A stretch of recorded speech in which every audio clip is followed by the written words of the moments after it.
Hi, this is a video that's going to set you up for an activity that we're going to do shortly. And the idea is computing the area. Let me write this down. Computing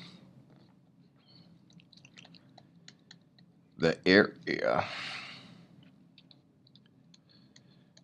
under a curve. In calculus, there are two main ideas. One is finding the slope of a tangent line. I'll write that down. Big ideas. Finding slope of a tangent line.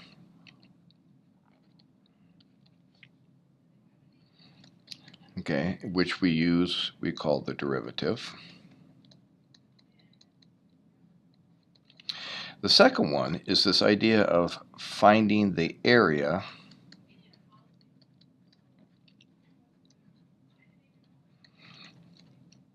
under a curve,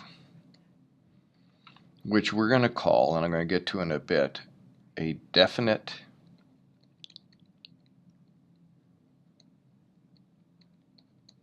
integral. All right, and we're going to use something called Riemann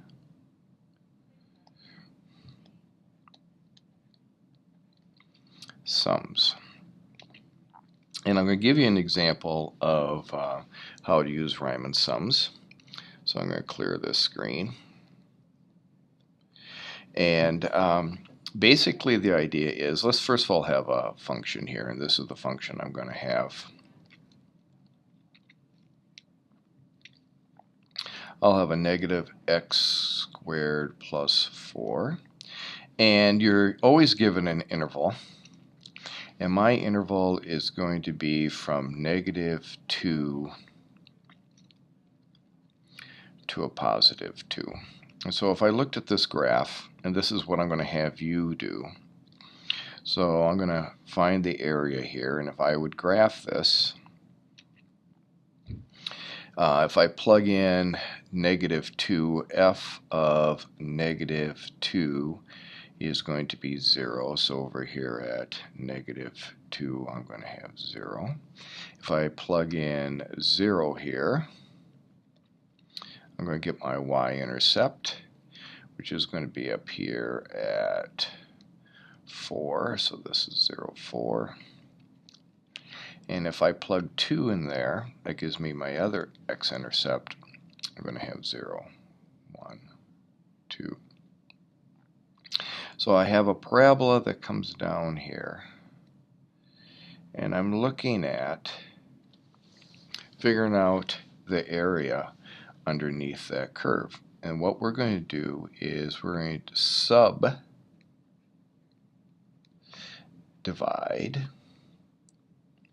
Let me do that. Spell divide correctly. Subdivide, and a word that I use quite often in calculus is partition. And in the directions you see on an upcoming worksheet, that's what I'm going to be using. Our partitions means subdivide, and I'm going to subdivide it into 4 right corner rectangles.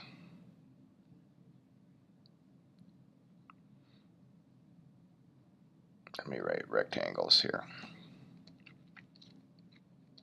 So the first thing I do is I figure out this length, and this point right here, that is a negative 2, 0, and this point here, that's 2, 0.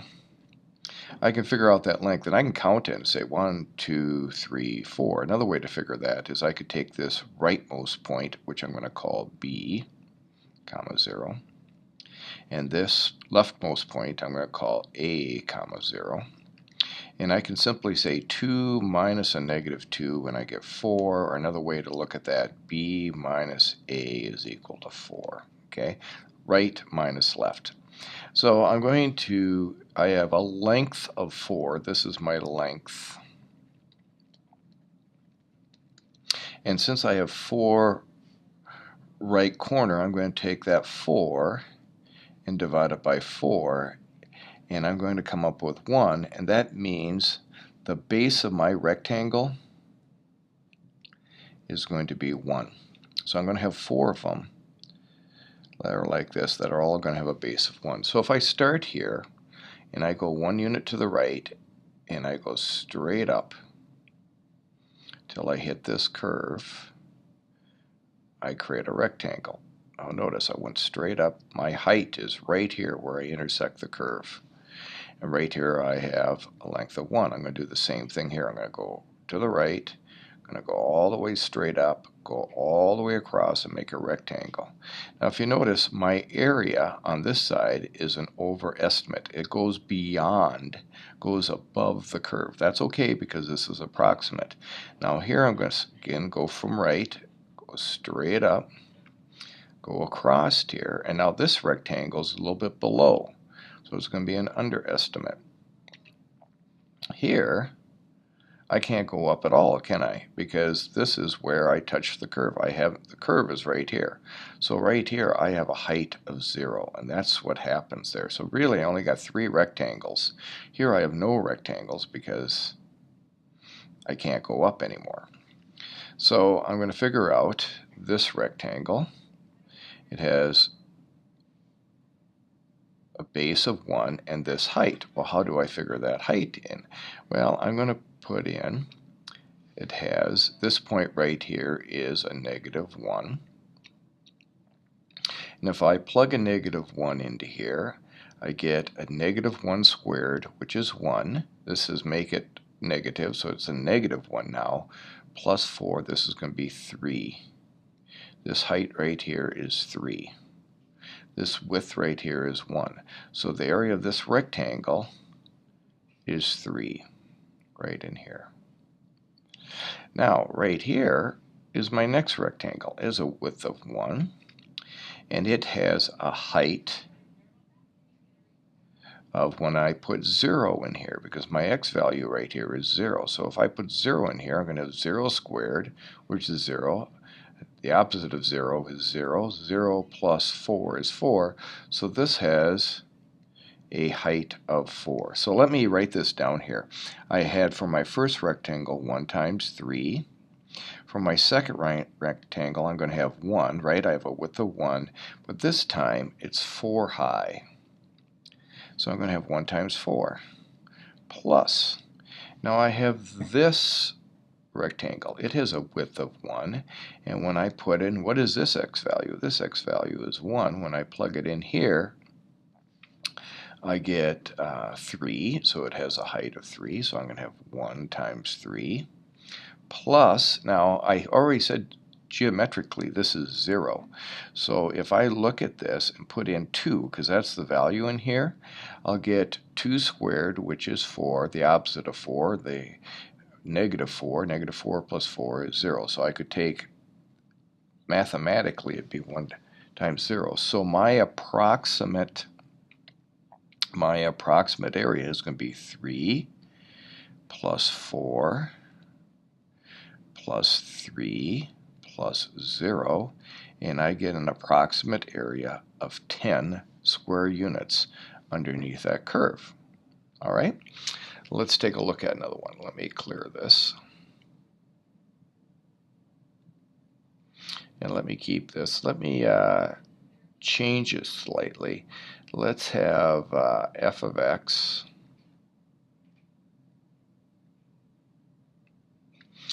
is equal to x squared minus 2x plus 3. Actually, I think I want a minus x plus,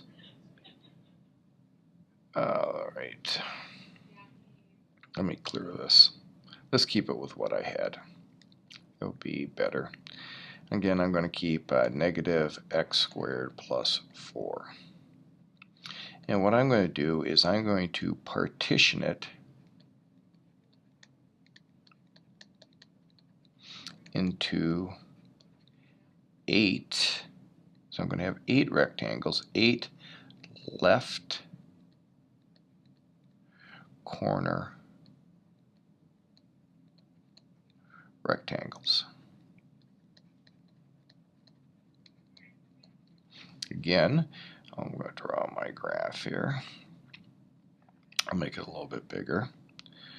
I'm going to, again, it's from a -2 less than or equal to x less than or equal to 2, which, if you notice, are the x-intercepts of this particular function. So it's going to look like this. And right here I'm going to have -2. Right here I'm going to have -1. Right here is 0, 1, 2. Well, from here to here, 2 minus a -2 is equal to 4. I have 8, so I'm going to take 4 divided by 8, and I'm going to get a half. Okay, so I'm going to cut each of these in half.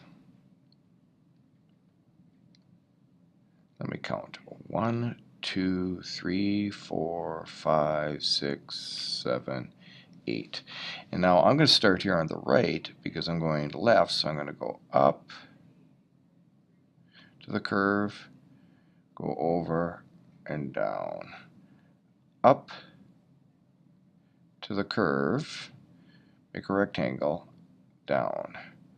Up to the curve, and you can see I'm terrible at drawing straight lines.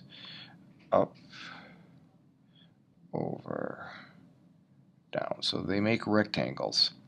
They should look kind of square, but I can't draw worth a hoot. Right here, just right up to the curve, because it's the left corner of the rectangle that's touching the curve. And then this, I'm already at the curve, so it's going to be nothing. All right, so I'm going to figure out the error of these, and I'm going to go from, what is this value right here? That's a -1.5. This is a -0.5. This is 0.5. This is 1.5. Why do I put those in there? Because they're going to help me determine the heights of the rectangle. So, example, here's my left corner. If I put a -2, so I'm going to have the areas of 8 rectangles. I'm going to have a -2.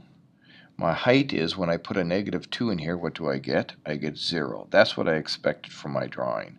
Plus, when I put a -1.5 in here, well, -1.5 squared is 2.25 squared, and I'm going to have a -2.25 plus 4. Again, where did I get that? I plugged in a -1.5 into here, squared it, got 2.25. This says make a negative, so now it's a -2.25. I'm going to add it to 4, and I made a mistake back here, and I bet you people are excited about it. This is not correct.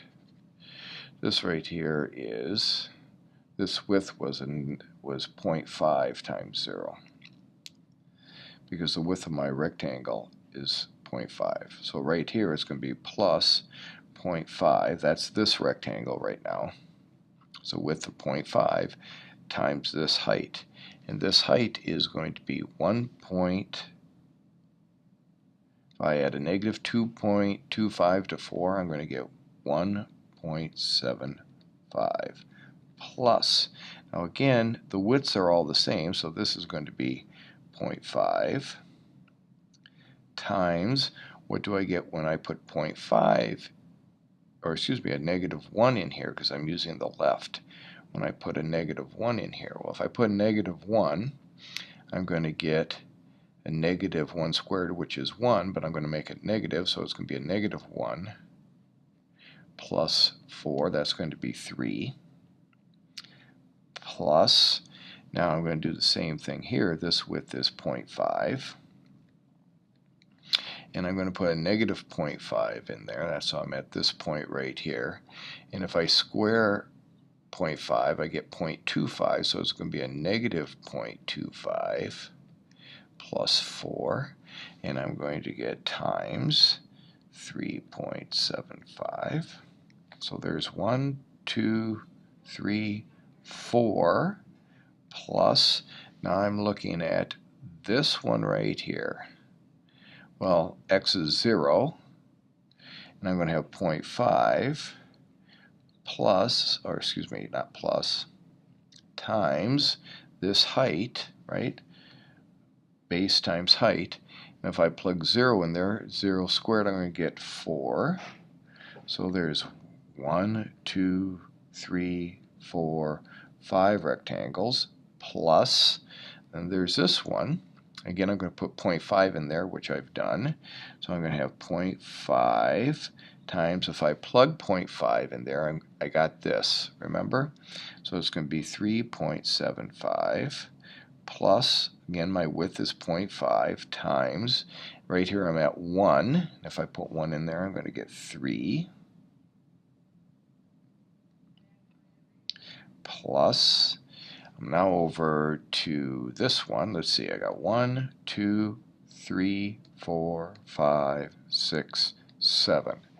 And I'm going to do this as my last one right here.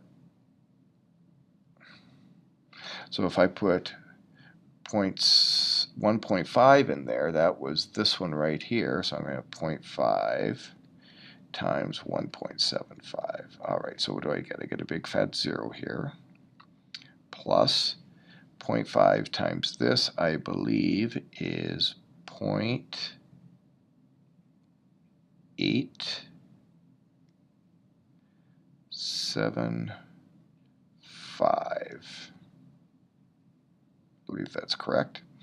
Plus 1.5 plus 2 plus 1.875 plus 0.5 plus 0.875.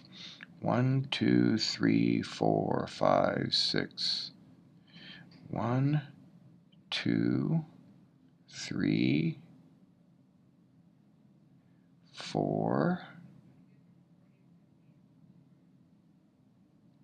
5. 1, 2, 3, 4, 5. 1, 2, 3. Oops, I forgot this one. I got another one of those. I knew I had one. I got 1.875. I bet you everybody's out there screaming saying, hey, you forgot that. That goes in here.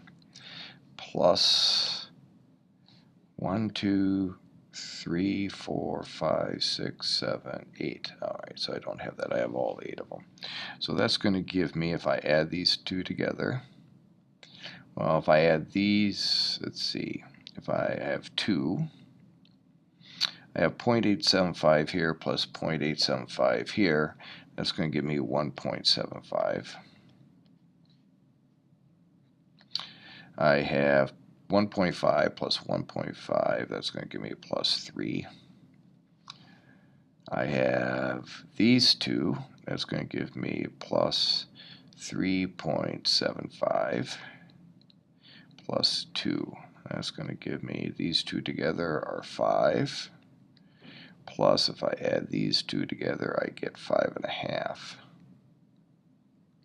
So I get 10.5. Now, this area is a little bit more accurate because I have more rectangles in them. It's not a beautiful drawing, but they're thinner. I'm going to have less of this area of overestimation and underestimation.